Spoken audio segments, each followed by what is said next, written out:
Hey, what's going on, crew? Welcome to another edition of Clinic Growth Secrets, the show where we give you all the latest insights, strategies, and different technologies that lend practice growth. And this is your host, Jeff Van Campen, riding with you for a solo episode today. We're going to be bringing back a lot of content on the show. I actually recently moved and got a new podcast studio that I'm going to be putting up soon. So looking forward to, again, just bringing you guys a lot more value, a lot more content on a consistent basis. The show has grown exceptionally looking at the numbers, which has been awesome. I appreciate you guys paying the fee. If you're new here, we do have a fee for listening to the show, and it's very simple. If you do get some value from the show and it sparks some ideas and helps you help more people inside the practice and even maybe make a little more income, we encourage you to share the message with somebody in the field or a friend or family member that might just get some value from it. Even if it's outside the healthcare space, we do try to keep these fairly business centric. So again, if you got friends and family that would get some value, we grow over here through word of mouth. And we appreciate if you guys would share the message around it if you do get some benefit from listening here. And so today we're going to be diving into a different topic, solo episode, fairly short and sweet and to the point. We're going to be talking about cash versus insurance and kind of the business model and a little bit of principles behind it. We do have a lot of people join the accelerator program, which is our signature program for chiropractors looking to scale to seven figures annually.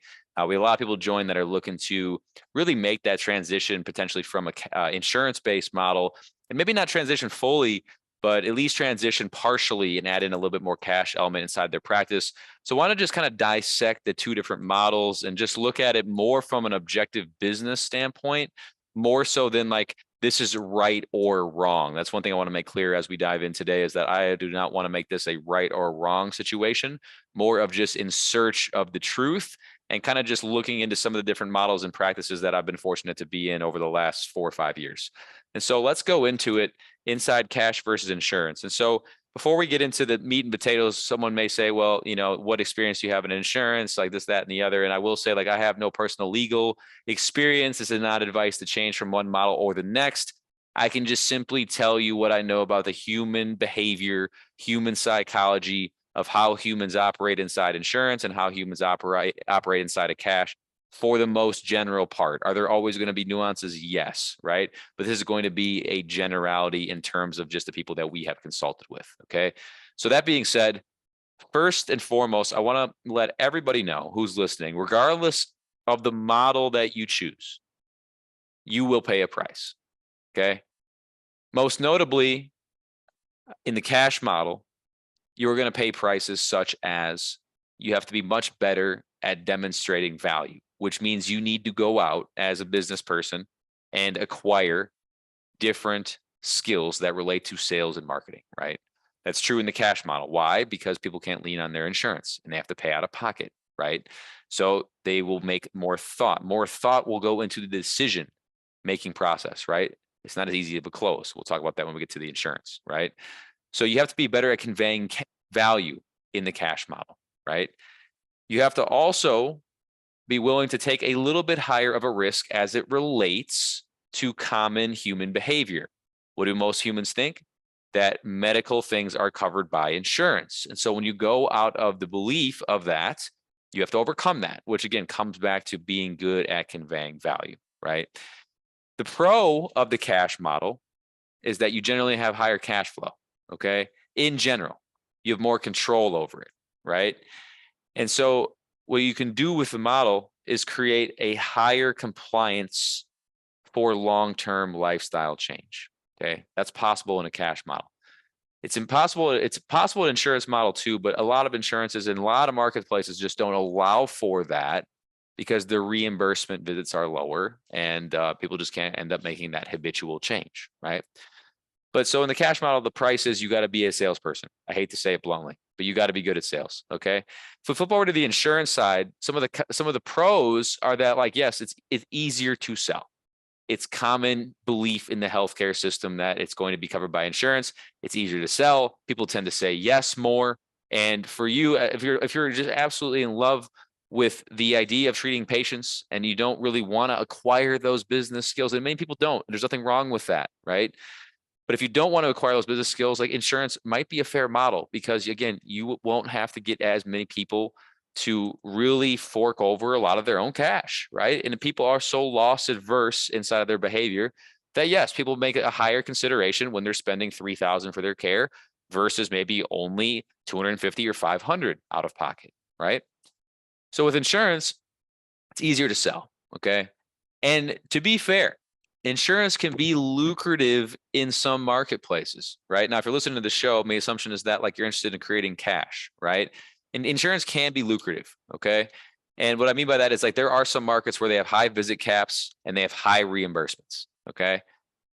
And so you got to evaluate your marketplace. But for the most part, here's what you will find in insurance: low reimbursement fees, visit caps, which ultimately yield low retention rates, which ultimately yields challenging cash flow constraints, right?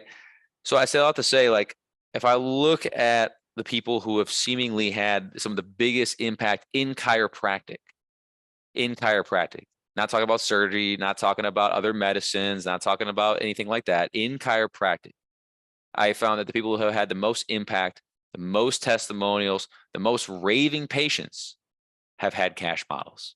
Okay. And as we break that down, we are not throwing rocks at insurance. We are just stating what we have seen. Okay.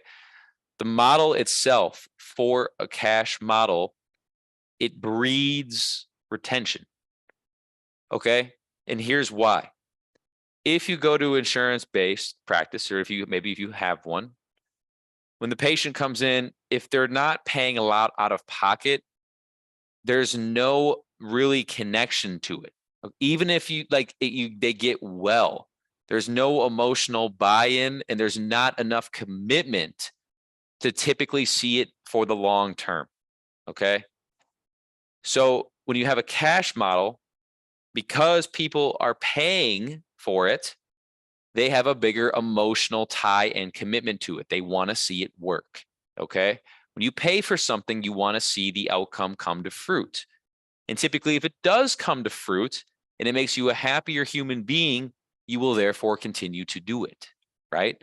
And so in the cash model, if a doctor can come out and prescribe an entire plan to get that person correct, and they pay a lot for like all of that upfront or out of pocket over the next few months, a massive amount of compliance increases in the doctor patient relationship. Okay. They have a lot more compliance because the patient has a lot more buy-in and they want to listen to the expert. So by default, you actually end up having a more authoritative relationship with the patient rather than just some place that my, in quote, insurance sent me. My insurance sent me here. My insurance recommended you. It all comes back to the insurance. But in the cash model, it's back to the healing. It's back to the doctor. It's back to the provider in the relationship. And why does it yield retention, though, is the question. Well, one, because there's no visit caps. The doctor can have like an actual change in lifestyle over a longer period of time because they can totally design the plan, number one. But number two is back to when people pay, they want something to work. And then when it works, they continue doing it. So it's easier to sell people who have already done something on more services, right? Hey, this worked before. Do you want to buy it again? Yes, cool. Let's roll. You know what I mean? Second money, third money, lifetime care, always easier sales, right? Always easier sell points because they've already know it works. They're no longer test driving the vehicle. You know what I mean? And so that's the model difference, And again, there's some markets, insurance absolutely just like it does very well. Like there's very minimal visit caps. The reimbursements are good. The terms are within 45 days. Like it's reasonable, right? But in a lot of markets, that's just not the case. And so like if a doctor's main mission is to support the patients for the long term and provide a lifestyle change, then perhaps consider the cash model if you're not already on it, right? Perhaps consider it. Because I think at the end of the day, like if that's really the mission of the business, which is to support the humans at the highest level possible, then that would be something that would lend that outcome. The cash model would be more likely to produce that outcome in most markets, right? Now, yes, will you have to pay a price? Yes, you have to be able to be comfortable acquiring other business skills. The cash model is not easy. It goes against the grain of modern medicine. People are used to not paying. Now some are asking them to pay. But I can tell you what, if you're willing to pay the price and learn those techniques and learn those skills to become a savvy business leader in all areas, finance, sales, marketing, acquisition entirely, looking at team, looking at operations, fulfillment, delivery, you're willing to do that, you don't need a massive team, right? You need yourself, and you need somebody who can convey value. And by the way, like, just a little short tip, if you are planning on going cash model and you know that you have to be able to sell, then what you need to do is eventually you will need to hire people that support that mission. They have to be able to support the cash model language, right? And you are yourself going to have to probably if you want to continue scaling, you're gonna have to hire chiropractors. You're gonna have to also going to transfer those sales abilities to them, and so they can increase their book of business with you as well. And so again, there's prices to pay, but if you're willing to pay the price, I think it can ultimately yield a very good lifestyle for you, the family, and kind of whatever your vision is for the practice. Whether you want to have one medium-sized location, one small location, or 50 huge locations. Like, the world is yours. But again, just make sure you look closely. Like, what's the model I want? What are the pros and cons? What does my marketplace look like specifically? What makes sense? What doesn't make sense? And hopefully it's been helpful as far as like kind of like deciding cash versus insurance. We're gonna be bringing you guys a lot more content. If you have questions on the show, feel free to obviously tag us somewhere, and we'll basically give you any answers as soon as we possibly can. If you want to email me directly, you can email me at jeff.clinicgrowthaccelerator@gmail.com. Of all things, I don't have a website, just like I teach our clients. We actually only use landing pages. One of our early mentors said, hey, unless you're doing 10 million a year, why bother with the site?